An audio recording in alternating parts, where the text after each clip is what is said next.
Halo, assalamualaikum warahmatullahi wabarakatuh. Ketemu lagi di channelku. Oke, yang belum subscribe, di subscribe itu gratis teman-teman. Nah, kali ini aku tuh bakalan beda nih, bahas sesuatu yang beda dari sebelum-sebelumnya. Karena sekarang aku tuh mau bahas UTBK SBMPTN 2021. Hah, TPS aja? Beneran nih? Alhamdulillah dong. Enggak ya? Oke. Sebelum ke pembahasannya, kita tuh harus tahu apa sih bedanya UTBK dengan SBMPTN itu? Beda nggak ya? Sama? Masa sih? Nah, kita kulik-kulik yuk. Secara sederhananya, UTBK itu nama tesnya ya teman-teman, sedangkan SBMPTN itu proses seleksinya. Jadi, termasuk pendaftaran, terus milih universitas itu namanya SBMPTN. Sedangkan UTBK-nya itu cuma tesnya aja ya, tesnya aja. Jangan lupa ya. Nah, menurut aku UTBK 2021 itu punya 3 kemungkinan nih. Yang pertama itu bisa cuma TPS aja kayak yang tahun 2020 ini.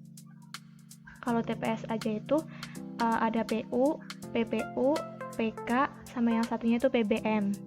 4 subtes ya. Tapi kemarin itu ada bahasa Inggrisnya. Jadi yang aku alami ya, aku kan tes hari pertama, sesi pertama, gelombang pertama. Aduh, itu kaget sih soalnya kan LTMPT itu bilangnya ngumuminya sebelum-sebelumnya katanya ada 4 subtes. Sedangkan di layar komputernya waktu aku tes itu ada 5 subtes. Jadi itu bahasa Inggrisnya dipisah gitu. Bahasa Inggrisnya 10 soal, waktunya 11 menit kalau nggak salah sih, kalau aku nggak lupa. Terus soalnya ya nggak susah-susah banget sih kalau TPS, benernya cuma kita tuh paham nggak gitu. Kalau aku ngerjain bahasa Inggris tuh aku banyak nggak tahu artinya, aku blok aja. Nggak di blok sih, cuma milih DE gitu. Soalnya aku nggak tahu artinya itu apa. Nah, yang kedua ini hanya TKA aja. Emang bisa nih TKA aja? TKA itu tes kemampuan akademik yang itu loh, yang bahasanya matematika, fisika, biologi. Wah, ini yang susah nih kalau menurut aku. Soalnya kan ini tuh materi dari kelas 10 sampai kelas 12. Banyak banget nggak sih itu? Baru yang fisikanya sebab aja, aduh udah pusing, apalagi berapa bab itu dari kelas 10 kan. Nah, makanya aku tuh dulu kan diumumin TPS aja kan itu sekitar bulan apa ya, pokoknya setelah SNMPTN itu ya. Nah, habis pengumuman SNMPTN kan itu aku tahu ya nggak lolos SNMPTN, gagal di SNMPTN. Aku tuh langsung kayak belajarnya tuh TKA dulu, jadi kayak nyelesain materi-materi TKA baru nanti TPS, soalnya yang susah ini TKA nya. Nah, yang ketiga ini ada TPS dan TKA. Ini yang kayak tahun 2019 ya, ada TPS sama TKA. Aduh ya, semoga besok dikasih yang mudah ya. Nah, aku tuh nemu artikel di tepatnya dari tribunnews.com. Di sana tuh Bapak Ketua LTMPT, Bapak Muhammad Nasih, di situ berpendapat atau katanya itu sementara ini sehubungan dengan adanya pandemi COVID-19, tes UTBK SBMPTN 2020 itu hanya berupa TPS aja. Nah, kita tuh bisa nyimpulin nih dari sini, kalau misalkan besok 2021 udah nggak seganas ini pandeminya, bisa jadi balik kayak 2009 lagi nggak sih, ada TKA-nya. Saran aku kalian tuh belajar aja ya dari sekarang gitu. Belajarnya itu ya, soalnya banyak sih materinya ya, bingung dulu aku dulu mulai belajar 2020 semester 2 itu songong banget kan. Nah, aku tuh punya tips ya, kan kita nanti diumumin materi tesnya itu apa aja kan nggak tahu ya bulan apa. Dulu soalnya juga habis SNMPTN itu, soalnya habis SNMPTN ke SBMPTN kan nggak terlalu jauh ya jaraknya, karena mungkin kemarin pandemi jadi lumayan jauh, tapi sebenarnya tuh nggak jauh-jauh banget. Jadi aku punya tips nih, dari sekarang tuh belajar TPA dulu aja. Soalnya seperti yang aku tadi bilang, TPA itu materinya banyak dan susah. jadi nggak bisa instan gitu. Ya gila, belajar dari kelas 10 sampai kelas 12 sebulan itu juga udah kayaknya nggak mungkin deh kayak kalau menguasai, kecuali kalau emang dari dulu tuh paham bener gitu. Yang kedua itu belajar TPS. TPS ini sebenarnya nggak susah loh teman-teman, asalkan kita tuh paham dengan apa yang dimaksud soal tersebut, bisa ngerjain gitu. Buat paling belajarnya ini di PBM itu kayak yang apa sih, nanti dipisah atau enggak kayak gitu. Pokoknya aku saranin ya kalau yang PBM itu belajarnya di IG story-nya highlight atau sorotannya Kak Fauzan Al Rashid di IG. Itu ya bener-bener kayak emang udah ringkasan tuh di situ.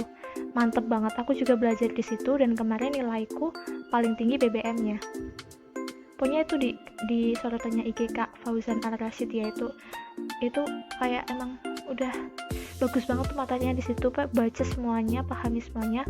Kalau kalian udah paham, insya Allah ngerjain PBM juga bisa.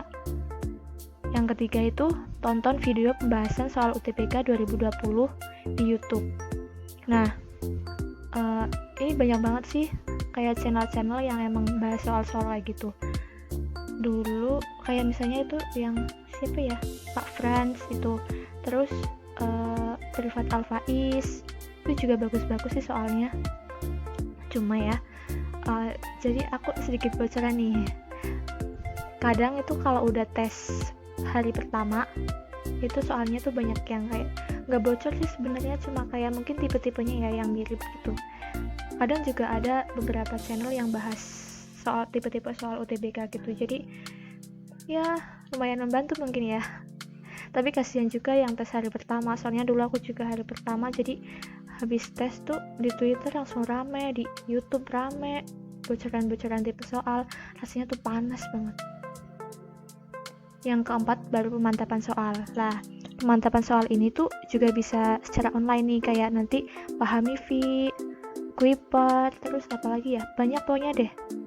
Tapi aku saranin ya, kalau udah latihan pemantapan soal tuh kalian tuh emang harus udah benar-benar menguasai materinya gitu. Jangan latihan soal tapi nggak tahu materinya, percuma dong. Terus nggak dibaca lagi pembahasannya. Jadi kayak harusnya menguasai materi dulu baru pemantapan soal gitu. Di pemantapan soal online, bimbel online juga kadang ada kayak milih jurusan. Nanti saingan kalian, teman-teman kalian yang ikut tes di platform itu milih apa aja. Kalian kan misalkan milih jurusan kedokteran, nanti ya kayak di itu apa sih namanya ya, daya saing kayak gitu. Tapi jangan terlalu percaya sih, soalnya biasanya tryout sama yang UTBK-nya tuh beda hasilnya. Kayak aku juga beda, tryout-nya bagus-bagus, hasilnya yang UTBK beneran malah ya kurang memuaskan sih. Nah udah itu aja. Jadi apa ya, aku pesen ke kalian, ini berdasarkan pengalaman aku ya, aku saranin kalian tuh jangan terburu-buru daftar UTBK gitu, biar nggak dapet hari pertama. Sumpah dapet hari pertama aku tuh kemarin nyesel sih sebenarnya, tapi nggak ya, pasti ada hikmahnya. Dari semua apapun yang terjadi pasti ada hikmahnya. Hikmahnya itu kalau ambil hari pertama, sesi pertama, jam pertama, gelombang pertama, gila, itu jadi nggak nyontek, jadi jujur gitu.